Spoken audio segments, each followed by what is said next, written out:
आज हम आपसे प्रिंस कट ब्लाउज़ को कटिंग करने का एक बहुत ही आसान तरीका शेयर करेंगे। उससे पहले इसका मेज़रमेंट देखिए।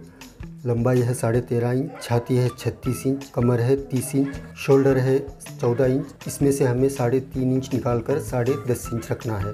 स्लीव्स की लंबाई है 4 इंच, चौड़ाई है 12 इंच, आर्म होल है 13.5 इंच। नेक डीप फ्रंट में 7 और बैक में 9.5 इंच है। सबसे पहले हम बैक पार्ट को कटिंग करेंगे।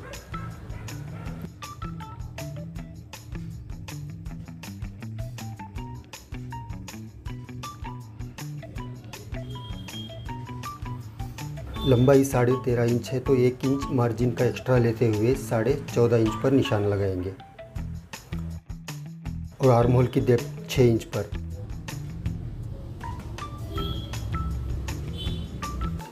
अब शोल्डर का माप लगाएंगे। शोल्डर जो है 10.5 इंच है तो उसका आधा 5.25 इंच, तो 5.25 इंच पर मार्क लगाएंगे और ये आधा इंच स्टिचिंग मार्जिन।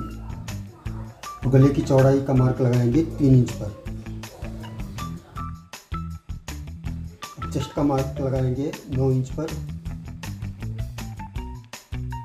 और कमर का मार्क लगाएंगे 7.5 इंच पर।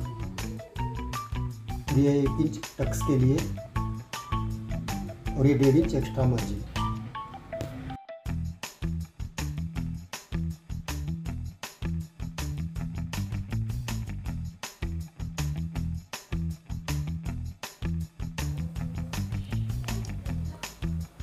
अब आर्म होल में गोलाई देने के लिए 1.5 इंच पर मार्क लगाएंगे। इसे इस तरह से गोलाई देने के बाद मार्क कंप्लीट हुआ है। अब हम इसकी कटिंग करेंगे।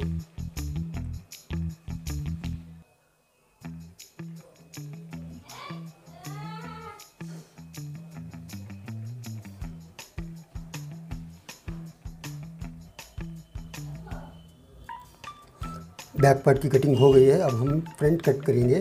फ्रंट कट करने के लिए हमें पेपर या कार्ड शीट लेना होगा। इस तरह की कार्ड शीट पर सबसे पहले हमें आधा इंच की एक सीधी लाइन ड्रॉ करनी है। ये हुक्स और आई पट्टी के लिए जो हम मार्जिन लेते हैं उसके लिए है। अब बैक पार्ट को हम बिल्कुल उस मार्क के बराबर में रखेंगे और गले की चौड़ाई की तरफ एक जो निशान है उसको उठा लेंगे और शोल्डर का एक निशान उठाएंगे और आर्म होल डेप्थ का और चेस्ट का एक निशान उठाएंगे। अब हम फ्रंट की लंबाई का मार्क लगाएंगे, जो कि बैक साइड में हमने 14.5 इंच पर कटिंग किया था, तो फ्रंट में हमें आधा इंच ज़्यादा लेते हुए 15 इंच पर मार्क लगाना है। यानी कि बैक से फ्रंट आधा इंच ज़्यादा लेना होगा।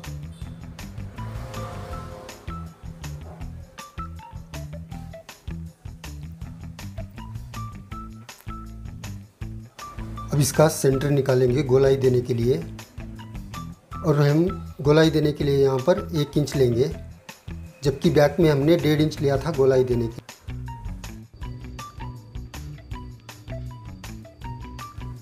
अब इस मार्क को भी सीधा कर लेंगे।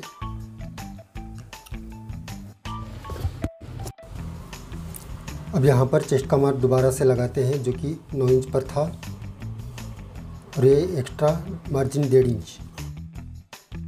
अब कमर में हमें 7.5 इंच रखना था, 2 इंच एक्स्ट्रा लेकर 9.5 इंच पर मार्क लगाएंगे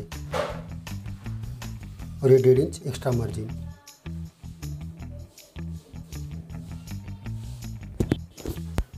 अब नेक डीप का मार्क लगाएंगे, जो कि फ्रंट नेक था हमारा 7 इंच, तो आधा इंच एक्स्ट्रा लेते हुए 7.5 इंच पर मार्क लगाएंगे और यहाँ पर 3 इंच ही रखेंगे। नीचे भी जितना हमने ऊपर में चौड़ाई रखी थी, नीचे भी उतनी ही चौड़ाई रखकर एक इस तरह से बॉक्स बनाकर गले की शेप दे देनी है इस तरह से।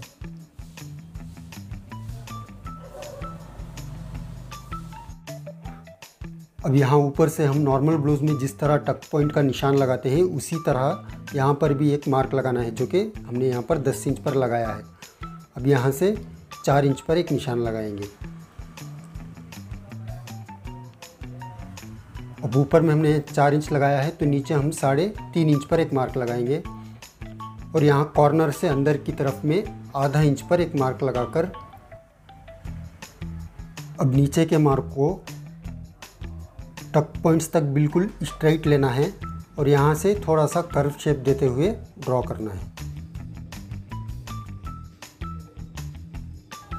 अब हम यहाँ से 2 इंच पर एक मार्क लगाएंगे। यहाँ पर भी हम गोलाई देते हुए इस तरह से इस मार्क को मिला देना है। गोलाई बिल्कुल बराबर आनी चाहिए। इस तरह से मार्क लगाने के बाद अब हम बैक पार्ट को लेंगे और इसे आर्म होल की तरफ बराबर में रखेंगे और नीचे जो एक्स्ट्रा होता है वहाँ पर हम इस तरह से निशान लगाएंगे और इस साइड भी उसी तरह आधा इंच निशान लगाएंगे, ऊपर में लेते हुए आधा इंच कम करेंगे इस तरह से। इस तरह से मार्क लगाने के बाद अब इसको कटिंग कर लेंगे।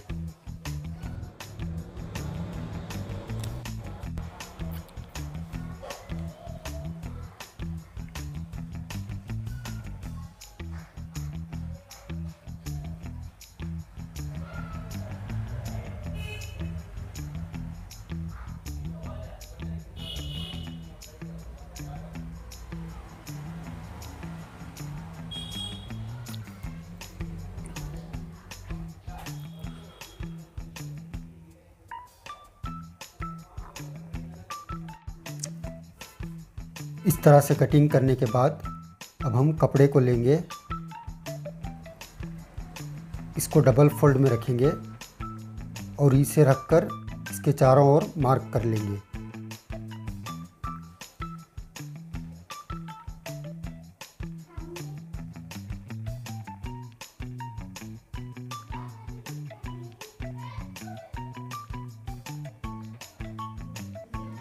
इस तरह से मार्क करने के बाद अब हम इसे हटा देंगे। अब यहाँ आधा इंच का मार्जिन रखते हुए मार्क करना है और इसी मार्क पर हमें कटिंग करना है।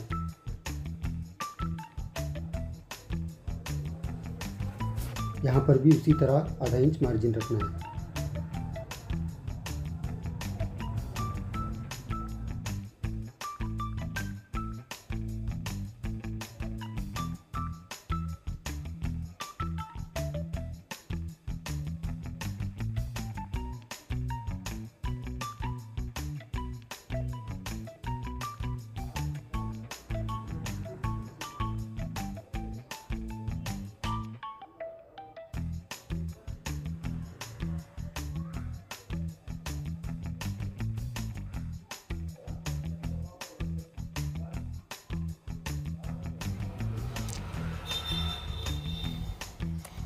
तो अब इस फ्रंट बैक की कटिंग कंप्लीट हो गई है। अब हम इस स्लीव्स कटिंग करेंगे।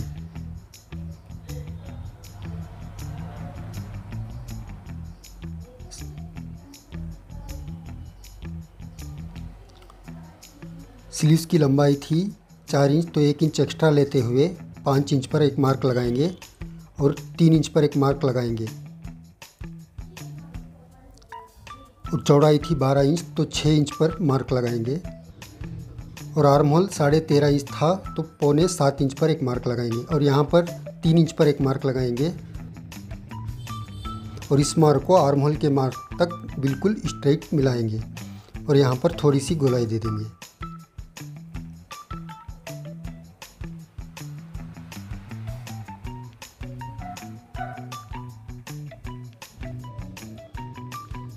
अब यहाँ पर आधा इंच की शेप देते हुए कटिंग करेंगे, जो कि हम इसे फ्रंट साइड में रखते हैं। अब यहाँ आकर हमारा ये वीडियो पूरा होता है। Thank you for watching.